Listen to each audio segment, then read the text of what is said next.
ಷೇರುಗಳೆಲ್ಲ ಹೂಡಿದ್ರೆ ಹೆಚ್ಚು ಲಾಭವೇ ಅಥವಾ ಚಿನ್ನದಲ್ಲಿ ಹೆಚ್ಚು ಲಾಭ ಸಿಗುತ್ತಾ ಎಂಬ ಪ್ರಶ್ನೆ ನಿಮ್ಮಲ್ಲಿ ಇರಬಹುದು.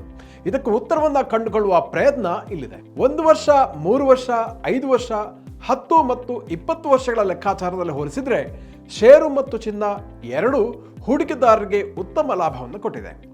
ಈಗ ಚಿನ್ನದ ದರ ಪ್ರತಿ 10 ಗ್ರಾಮಿಗೆ 79,000 ರೂಪಾಯಿಗಳಲ್ಲಿದೆ. ಸೆನ್ಸೆಕ್ಸ್ 80,600 ಅಂಕಗಳ ಮಟ್ಟದಲ್ಲಿದೆ. 1964ರಲ್ಲಿ ಪ್ರತಿ 10 ಗ್ರಾಂ ಚಿನ್ನದ ದರ ಕೇವಲ 63 ರೂಪಾಯಿ ಇತ್ತು ಎಂಬುದನ್ನು ಇಲ್ಲಿ ಸ್ಮರಿಸಬಹುದು. ವರ್ಷಾಂತ್ಯ ಸಮೀಪಿಸ್ತಾ ಇರುವ ಸಂದರ್ಭದಲ್ಲಿ 2024ರಲ್ಲಿ ಯಾವುದರಲ್ಲಿ ಮಾಡಿದ ಹೂಡಿಕೆ ಹೆಚ್ಚು ಲಾಭ ಕೊಟ್ಟಿದೆ ಎಂಬುದನ್ನು ಅವಲೋಕಿಸುವಂಥದ್ದು ಒಂದು ವಾಡಿಕೆ.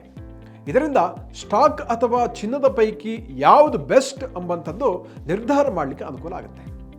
ಮನಿ ಕಂಟ್ರೋಲ್ ವರದಿಯ ಪ್ರಕಾರ ನೀವು ಈ ವರ್ಷ ಜನವರಿಯಲ್ಲಿ 1 ಲಕ್ಷ ರೂಪಾಯಿಗಳನ್ನು ಷೇರು ಚಿನ್ನದಲ್ಲಿ ಹೂಡಿಕೆ ಮಾಡುತ್ತಿದ್ದರೆ ಡಿಸೆಂಬರ್ ವೇಳೆಗೆ ಎಷ್ಟಾಗಿರುತ್ತಿತ್ತು ಎಂಬುದನ್ನು ತಿಳಿಸಿದೆ. ಈ ವರದಿಯ ಪ್ರಕಾರ ಷೇರಿನಲ್ಲಿ ಹೆಚ್ಚು ರಿಟರ್ನ್ ಸಿಕ್ಕಿದರೆ 2ನೇ ಸ್ಥಾನದಲ್ಲಿ ಬಂಗಾರ ಇದೆ. ಕಳೆದ 10 ವರ್ಷಗಳಲ್ಲಿ 5 ಸಲ ಸ್ಟಾಕ್ ಮಾರ್ಕೆಟ್ ಅತಿ ಹೆಚ್ಚು ಲಾಭವನ್ನು ಹೂಡಿಕೆದಾರರಿಗೆ ನೀಡಿದರೆ ಬಂಗಾರ ಕೂಡ 4 ವರ್ಷಗಳಲ್ಲಿ ಷೇರುಗಳನ್ನು ಮೀರಿಸಿ ಹೆಚ್ಚು ಲಾಭವನ್ನು ಕೊಟ್ಟಿದೆ ಅಂತ ಅಂಕಿಅಂಶಗಳು ತಿಳಿಸ್ತಾ ಇದೆ. ನೀವು ನಿಫ್ಟಿ 500 ಇಂಡೆಕ್ಸ್ನಲ್ಲಿ 2024ರ ಜನವರಿಯಲ್ಲಿ 1 ಲಕ್ಷ ರೂಪಾಯಿ ಇನ್ವೆಸ್ಟ್ ಮಾಡ್ತಾ ಇದ್ದರೆ ಈಗ ಅದರ ಮೌಲ್ಯ 1,21,300 ರೂಪಾಯಿಗೆ ಬೆಳೆದಿರುತ್ತಿತ್ತು.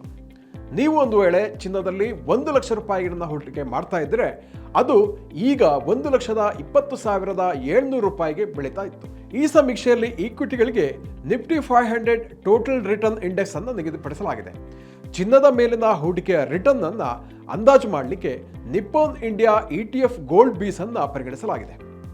ಕಳೆದ 20 ವರ್ಷಗಳಲ್ಲಿ ಬಂಗಾರದ ದರದಲ್ಲಿ 1150% ಏರಿಕೆಯಾಗಿದೆ. ಇದು ಹೂಡಿಕೆದಾರರಿಗೆ ಅಷ್ಟೇ ರಿಟರ್ನ್ಸ್ ಅನ್ನು ಕೂಡ ಕೊಟ್ಟಿದೆ. ಕಳೆದ 10 ವರ್ಷದಲ್ಲಿ 161% ಲಾಭ ಸಿಕ್ಕಿದೆ. ಕಳೆದ 20 ವರ್ಷಗಳಲ್ಲಿ ಸೆನ್ಸೆಕ್ಸ್ 1200% ರಿಟರ್ನ್ಸ್ ಅನ್ನು ಕೊಟ್ಟಿದೆ.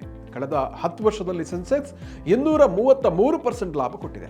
ಚಿನ್ನ, ಬೆಳ್ಳಿ, ಪ್ಲಾಟಿನಂ ಮುಂತಾದ ಅಮೂಲ್ಯ ಲೋಹಗಳು ಪ್ರಕೃತಿಯಲ್ಲಿ ಸೀಮಿತವಾಗಿ ಸಿಗುತ್ತೆ. ಆದ್ದರಿಂದ ಇವುಗಳ ಬೆಲೆ ಮತ್ತು ಬೇಡಿಕೆ ಎರಡೂ ಹೆಚ್ಚಾಗ್ತಾ ಇರುತ್ತೆ. ಇವುಗಳ ಆರ್ಥಿಕ ಮೌಲ್ಯ ಕೂಡ ಅದೇ ರೀತಿ ಗಣನೀಯವಾಗಿದೆ.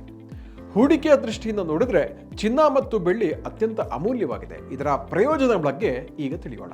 ಜಾಗತಿಕ ಮಟ್ಟದಲ್ಲಿ ಅರ್ಥವ್ಯವಸ್ಥೆ ಅಸ್ಥಿರವಾದಾಗ, ಷೇರು ಮಾರುಕಟ್ಟೆಗಳು ಏರುಪೇರಾದಾಗ, ಇತರ ಅಸೆಟ್ಗಳ ಮೇಲೆ ವಿಶ್ವಾಸ ನಷ್ಟ ಆದಾಗ ಹೂಡಿಕೆದಾರರು ಚಿನ್ನ ಮತ್ತು ಬೆಳ್ಳಿಯ ಕಡೆಗೆ ನೋಡ್ತಾರೆ. ಏಕೆಂದರೆ ಅಂಥ ಸಂದರ್ಭದಲ್ಲಿ ಬಂಗಾರದ ದರ ಏರಿಕೆ ಆಗ್ತಾ ಹೋಗುತ್ತೆ.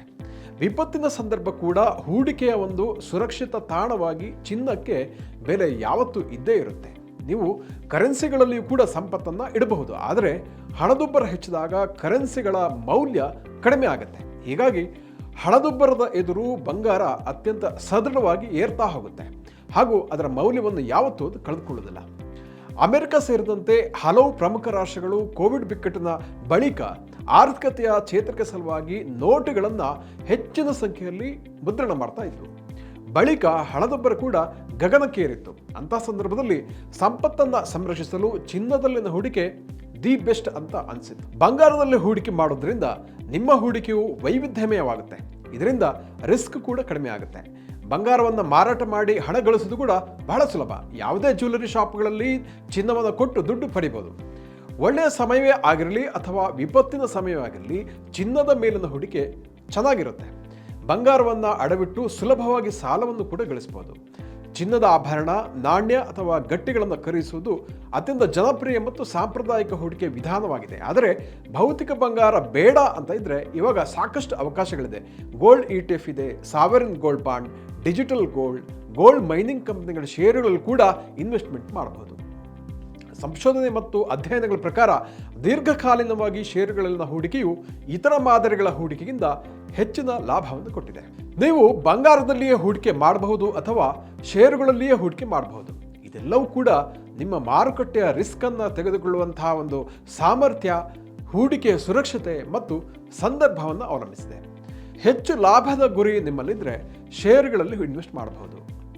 ಆದರೆ ಸೇಫ್ ಆಗಿರಬೇಕು, ಸುರಕ್ಷಿತ ಹೂಡಿಕೆಯನ್ನು ಬಯಸೋದಿದ್ರೆ ಷೇರ್ಗಿಂತ ಬಂಗಾರ ಹೆಚ್ಚು ಸುರಕ್ಷಿತ. ಹೂಡಿಕೆಯ ದೃಷ್ಟಿಯಿಂದ ಜ್ಯುವೆಲರಿಗಿಂತ ಗೋಲ್ಡ್ ETF ಸಾವರಿನ್ ಗೋಲ್ಡ್ ಬಾಂಡ್ಗಳು ಸೂಕ್ತ. ಯಾಕಂದರೆ ಆಭರಣಗಳಲ್ಲಿ ಮೇಕಿಂಗ್ ಚಾರ್ಜ್ ಕೊಡಬೇಕಾಗುತ್ತೆ.